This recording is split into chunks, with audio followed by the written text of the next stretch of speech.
Hello, my friends, and welcome back. Thank you very much for being with me again today. We are in bad doo-doo, like it could be good doo-doo, but I think we are in bad doo-doo. Because our fearless leaders' blackmail, threats, and bluff did not work. What do I mean? The Brazilians, the Indians, the Chinese, the Russians refused to bow the knee. I have something here I want to mute. Refused to bow the knee. And that is the sanctions and the tariffs, the threat coming from the United States of America, is opposed by these four countries as a bloc. Yesterday, I covered more about the subject, but new developments make me, in self-defense, make this video for you. So what happened? First, Donald Trump said to India, you stop buying Russian oil. Now remember, this is another country. The United States of America is not in charge of anything but its own country. That's all. It's just another country. We have to remind our fellow Americans that we are nothing but another country. Strong, drunk, and very just, or selectively just. That means we close an eye over there, but we open it over there, like for instance Middle East and Ukraine. But nevertheless, it's just another country. So this guy said, we in trade, which is illegal, we want to affect you guys' voluntary trade if we're gonna hurt you. So we don't want you to do trade with the Russians because we designated the Russians as bad. And those guys said, but who the hell are you? Oh, you filthy mouth. We're gonna hurt you more. From 25% tariffs, we're gonna slap on you, Trump said, 50%. And the Indians said this. Sputnik, 1 hour ago, India suspends plans to buy new weapons and aircraft from the United States of America amid imposed tariffs. Report. Remember, the Americans thought they would get in with their garbage F-35s that are falling like garbage in California, like flies, but nevertheless, they're the best airplanes. All right, the Russians don't have to hit them, they just fall. So the Indians said, we're going to do some business with you. We're not going to buy only Russian weapons. We're going to buy yours. And the Americans said, okay, we're going to push the Russian weapons and oil out. That's what was the goal. And with threats, the Indians said, well, we are not afraid. So we're going to, as a beginning, we're going to stop buying your weapons.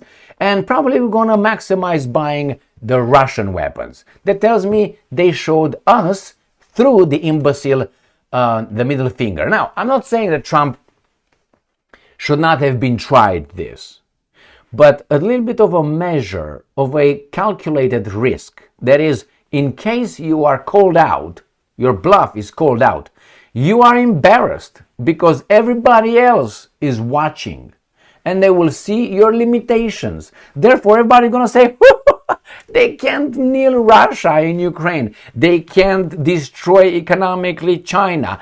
India, Brazil are big mouth. How about we don't want to listen to anymore? We're going to go to these guys. And that's exactly what's going on right now. The regrouping, the shuffling of the global alliances and allegiances. We have Al Capone with his plantation, which is I tell you what the fuck to do, which is NATO, European Union, and about 4 more countries abroad. North Korea, South Korea, Japan, Australia, and New Zealand, and Palau. That's about it. And the rest of the world is going to go to the other guys. So let's see what the Indians do. And then we're going to go to Brazil. Because as much as I don't like the communists and their ideology and the people who implement it, Lula da Silva, being old, he's not an imbecile. He might be a communist, but he's not an imbecile. And he's a ballsy imbecile, if you want, but he's not an imbecile, correct? But he is a communist, I meant to say. So let's go and read further here. India has suspended its plans to purchase new weapons and aircraft from the United States following the imposition of tariffs. New Delhi has put on hold its plans to purchase new US weapons and aircraft. That means we don't need your shit. We have the Russians. All right, so that's the first one, the 25% plus 25. And then we go to this one. Lula and Modi push back against US tariffs. Now, this is the Indian Prime Minister, and this is the president, the communist I was talking about, Lula da Silva, who, listen, I am like this. If you have a criminal coming with something smart to say, I don't care if he's a criminal. If that whatever he says will benefit my knowledge, I will take it. No, because he said it, no. I will remain dumb because he said it. I'm not going to borrow it. No, I will borrow it. If Moses, another criminal, another criminal mass murderer, genocidal guy, says something, I will take it if it works. So the same here. If Lula da Silva, I think, does something right, even if he's a communist, I'll take it. I will admire that. I say, good man, you showed courage. One of our ancient Greek virtues. Now we have empathy and victimhood and all this. These are the new values. Defeated slave mentality, as Friedrich Nietzsche. Slave mentality, master mentality. Or he said, not mentality, he said, how do you call it? Ethics. That's what it is, my friends. Here it is. Let's see what these guys are saying. The leaders of Brazil and India have agreed to strengthen bilateral ties and expand cooperation. Modi will travel to China. Putin will travel to India. What? This guy calls for BRICS meeting to discuss this bully boy. The leaders of Brazil and India have reaffirmed their support for multilateralism and fair trade in response to sweeping US tariffs, according to a statement by the Brazilian government. Brazilian President Luis Inácio Lula da Silva held a one-hour phone call with Indian Prime Minister Narendra Modi on Thursday to discuss the global economic outlook and rising trade tensions. Both leaders reaffirmed their importance of, quote-unquote, defending multilateralism, that is, not a king or an emperor, and the need to confront current global challenges while exploring deeper integration between the two nations.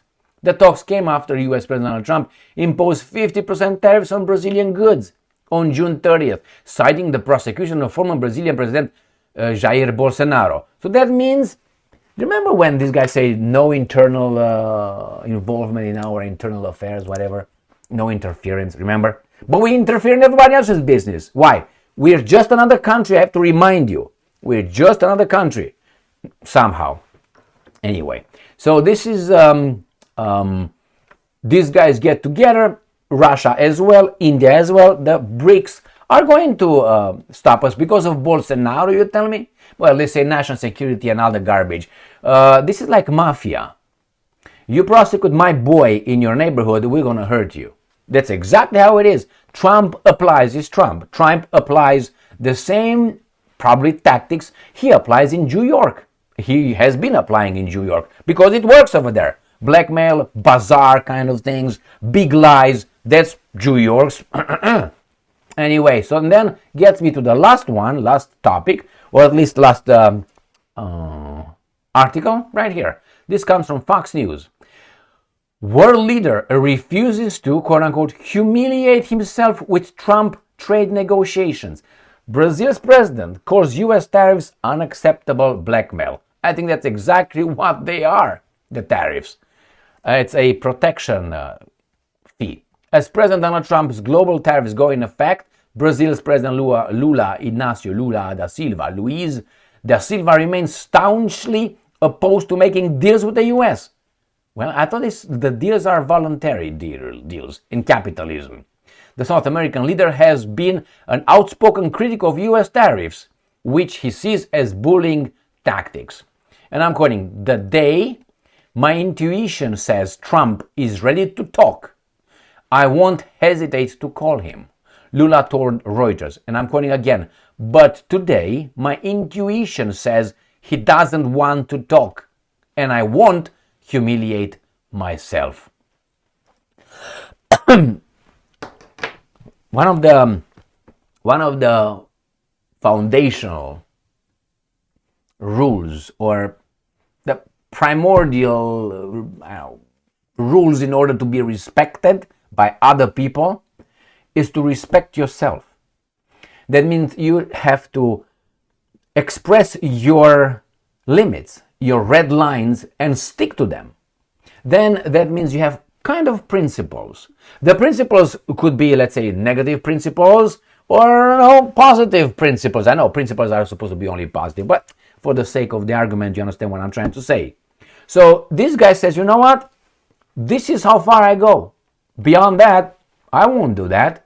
I will not be like, let's say, the Romanian president. Anything goes, whatever you say, I do. And it's not like that. That tells me this guy respects himself. The other guy, no, he's a slave. The other guy is a servant. The Nicușor Dan, the president of Romania, is a servant. 100%. You don't have to hear him say anything, just look at him. That's enough. And if you think that what I said, just look at him, is enough, think, oh my God, this guy is so... Really? Well, maybe you either need to go around the block a few times to understand exactly what I said. Just look at people. Just look at their behavior. Look at their posture. Posture of a person, believe it or not, tells you so much about the person's way he lived his life. Anyway, so here is Lula da Silva. I'm not humiliating myself. And why would you? Why would you humiliate yourself against this guy who thinks that he can hurt everybody however they want? Now, they say Bolsonaro was unjustly prosecuted and he's in house arrest. Can you think of any unjust prosecution or incarceration in the United States of America, or a witch hunt, as Trump called his court proceedings? So if these guys talk like they are somewhere way ahead of everybody else, when they have the biggest garbage. Trump was hunted, as you said, witch hunt, it's a witch hunt, but he talks about Bolsonaro? I mean, his country is doing it big fucking time. That's why he was allowed to win the elections. And he's talking about these guys. Mind your own business. Watch your electronic voting machines, and then you talk about other people's democracies. You tell me the voting machines, there's democracy to you? Where are those things going? To whom's fucking program? Who manages the program? God, it's... But the Americans, yeah, the voting machines. Shut your pie hole, man. Shut your pie hole. What are you talking about voting machine? I know this. I learned something about, not the voting machines, but the programs when I used to be involved in Kyokushin karate in Romania. I told this story once or twice in my life. And I realized how the Romanians were cheating. First, they were cheating some of us, the fighters, when they have to randomly have the computer select who's fighting whom. It was random. It was nothing random. It was all fixed ahead of time.